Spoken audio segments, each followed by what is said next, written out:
Con bò anh nó chạy nào được.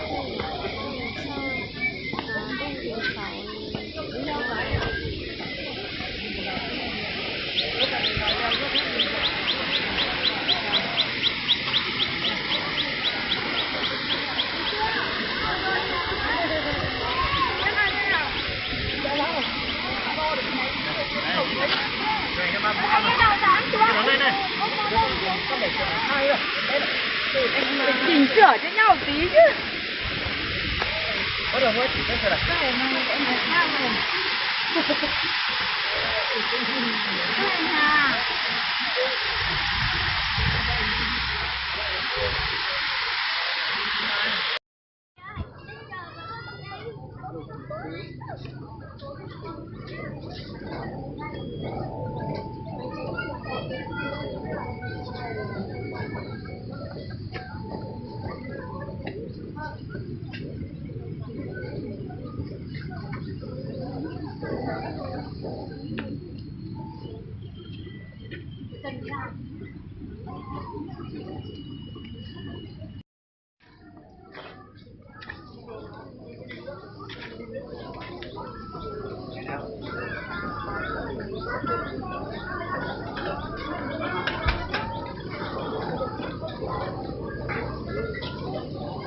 Con nóng thì không dễ.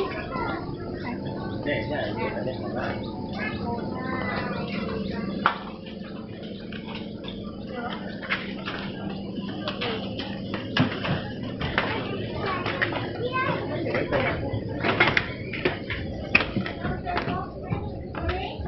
Giờ pha mình mỡ à.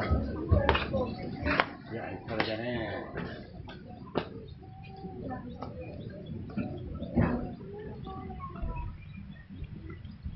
Đây. Nhiều. Đấy có thể vui là đấy không à?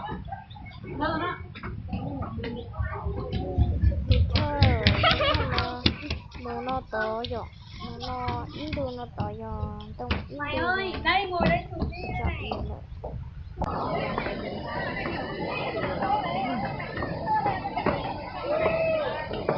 Có chuyện nó to tí nè. Chẳng mấy đây là như chị Tết á.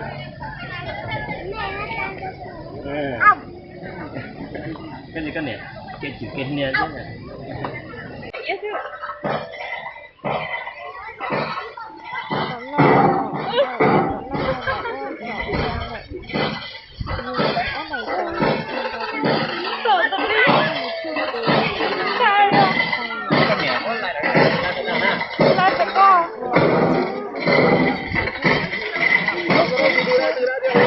Đây bắt đầu từ đây chúng ta ra đây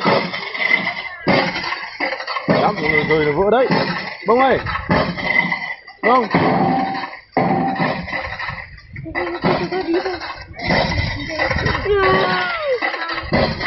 con quay đi, con quay vào con.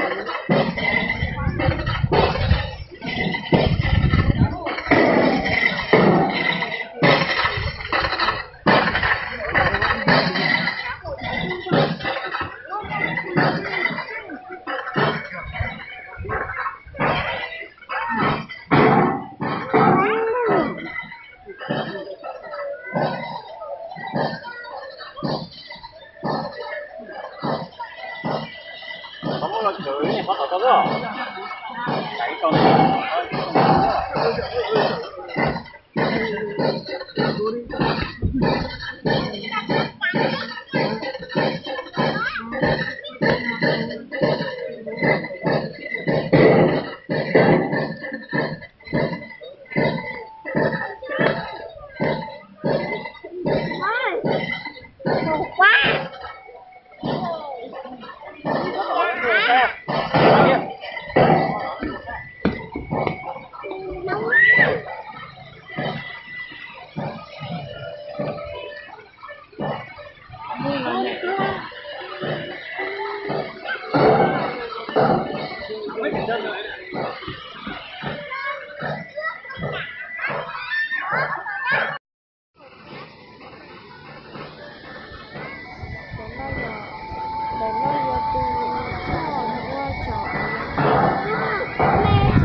Nó cảm giác mạnh.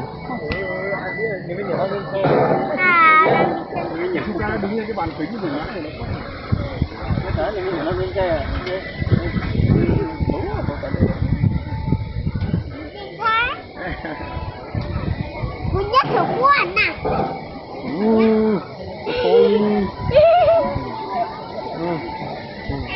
Chỉ là cái nó lửa khờ rồi.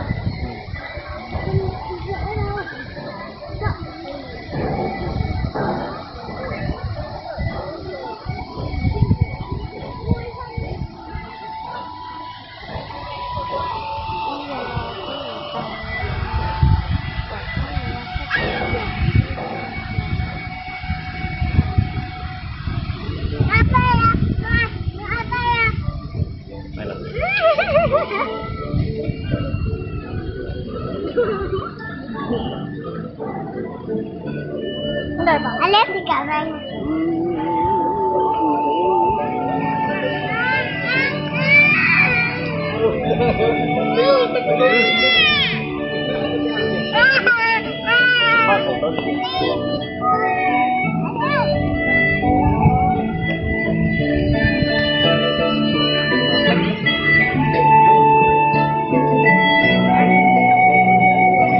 Có mẹ lo rồi.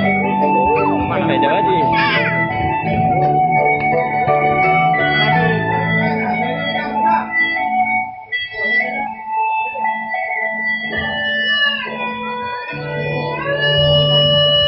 Anh Lê ơi. Anh Lê. Nó bảo nó. Đi chưa?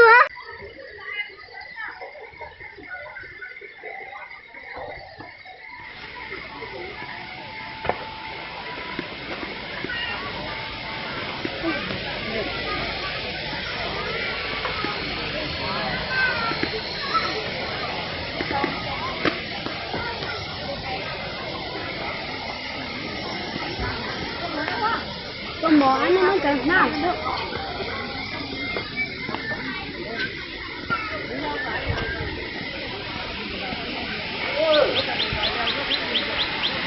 Có cái lại thì khổ câu à.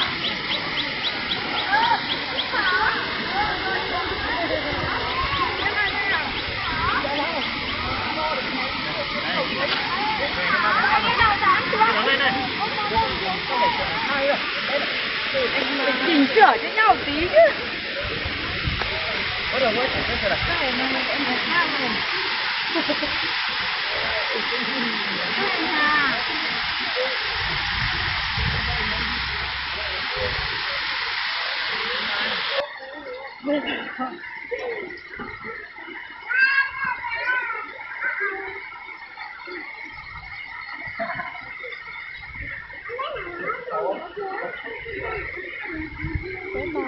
sợ lo thì bé vô vì một số lúc bà đi bạn lo nó đến bạn rồi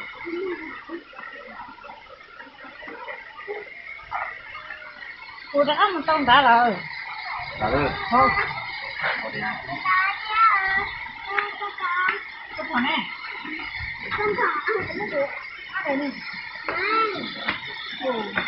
khỏe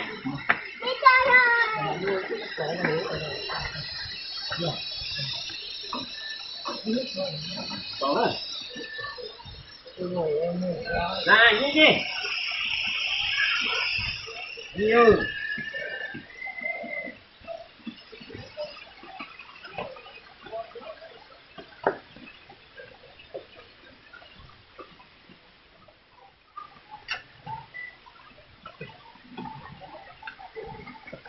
chứ nó bé đi sợ lo bé vô lòng sợ cái nó đi sợ